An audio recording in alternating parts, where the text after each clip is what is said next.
अस्सलाम वालेकुम दोस्तों, कैसे हैं आप सब? उम्मीद है ठीक होंगे। अच्छा, आज मैं आपके लिए बड़े पाए के सालन की रेसिपी लेके आई हूँ। बहुत ही आसान तरीके से ये तैयार होता है और बहुत ही शानदार और मज़ेदार बनता है। जब आप मेरे बताए हुए तरीके से इसको बनाएँगे तो आपके मुँह से इसका जायका नहीं जाएगा। और इतनी ईज़ी रेसिपी तो आपको कहीं से भी नहीं मिलने वाली।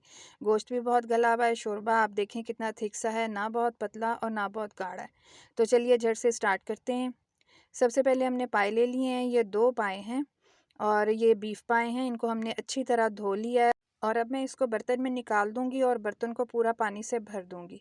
अब इसमें खड़े मसाले शामिल करेंगे। स्क्रीन पे आपको शो हो रहा है कि इसमें क्या क्या जाएगा। यखनी की तरह हम इन्हें तैयार करेंगे। अब आप नोट डाउन करते जाएं कि मैं कैसे तैयार कर रही हूँ। पाए धो के मैंने बर्तन में डाले हैं, पानी डाला है, खड़े मसाले शामिल किए हैं, 2 साबुत लहसुन के जव्वे लिए हैं और 1 प्याज लिए। धो के अच्छी तरह मैंने वो भी बीच में शामिल कर दिए। लो फ्लेम पे मैं इसे पकाऊंगी, 2 घंटे में ये तैयार होंगे। नमक के 1.5 चम्मच मैंने इसमें शामिल किया है। आप चाहें तो प्रेशर भी कर सकते हैं, लेकिन मैंने इनको 2 घंटे में तैयार किया है। यखनी अब बिल्कुल तैयार है, गोश्त गल गया है। अच्छा, अब हम पाए का गोश्त सेपरेट कर लेंगे और यखनी को स्ट्रेन करके अलहदा से रख लेंगे। ये पाए हमने सेपरेट कर लिया। आप खुद देखिए कि कितना मज़ेदार सा गोश्त गल गया है, बोटी टूटी भी नहीं है और साबुत है बिल्कुल। और यखनी जो है वो मैंने सेपरेट कर लिया। अब इसके मसाले की तरफ आते हैं। मसाला सारा हमने ग्राइंड करके लेना है, यानी लहसुन, प्याज, अदरक का पेस्ट जो है, टमाटर का पेस्ट जो है, वो सब सेपरेटली मैंने ग्राइंड करके रखा हुआ है। अब मैंने बर्तन में ऑयल लिया है, 3 से 4 चम्मच डाले हैं और प्याज का जो पेस्ट है वो मैंने डाल लिया है। मेजरमेंट जो है आपको स्क्रीन पे शो हो रही है, उसके मुताबिक आपने ले लेना है। इसको अच्छी तरह हम पकाएंगे, भूनेंगे प्याज को ऑयल के अंदर। ऑयल सेपरेट हो जाएगा, प्याज थोड़ा डार्कर शेड में चला जाएगा तो बाकी के स्पाइसेस इसमें ऐड करेंगे। अब मैं लहसुन के 3 से 4 चम्मच इसमें डालूंगी और इसको भूनूंगी।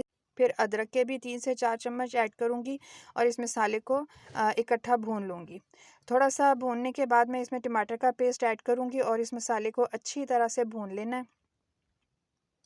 फिर इसमें ड्राई स्पाइसेस ऐड करेंगे, जिसमें हल्दी, खुश्क धनिया और लाल मिर्च का पाउडर है।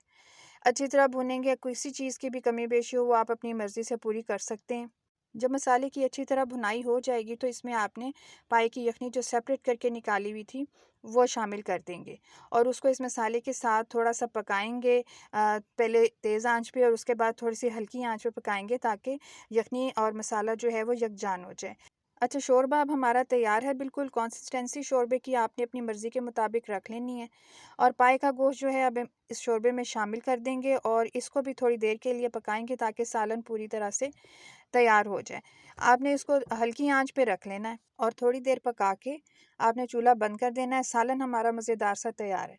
उसके बाद आपने इसमें मसाला डालना है जावित्री का।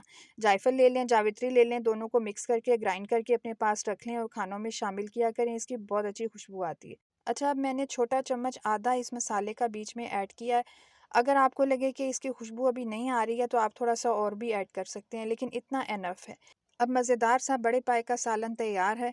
इस तरीके से आप जब भी पाए का सालन बनाएंगे, आप बाज़ार से सालन लाना भूल ही जाएंगे। बार बार घर वाले फरमाइश करेंगे इसकी। बहुत ही इजी और टेस्टी रेसिपी आपको दी है, ट्राई ज़रूर कीजिएगा। यखनी निकाली है। सबसे पहले हमने पाए कि गरम मसाला और लहसुन और प्याज डाल के और उसके बाद टमाटर, लहसुन, प्याज, अदरक का हमने पेस्ट लिया और उसको भून के ड्राई स्पाइसेस ऐड किए हैं और यखनी जो हमने सेपरेट कर ली थी वो डाली है और पाए शामिल कर दिए हैं। जायफल और जावित्री के मसाले की इतनी ज़बरदस्त खुशबू आ रही थी कि मैं तो रह ही नहीं सकी, मेरी तो भूख ही चमक गई। मैंने थोड़ा सा सालन प्लेट में डाला और इसको टेस्ट किया। इंतहाई मज़ेदार और यमी सालन बना है। इसे ट्राई ज़रूर कीजिएगा। मज़ीद ईजी और टेस्टी रेसिपीज़ के लिए चैनल को सब्सक्राइब करना बिल्कुल भी ना भूलिएगा और वीडियो को अपने फ्रेंड्स और फैमिली के साथ ज़रूर शेयर कीजिएगा। उम्मीद है आपको वीडियो बहुत पसंद आई होगी। कमेंट सेक्शन में मुझे ज़रूर बताइएगा ट्राई करने के बाद कि आपको ये रेसिपी कैसी लगी। बनाएं और एंजॉय करें अपनी फैमिली के साथ और मुझे दुआओं में याद रखें।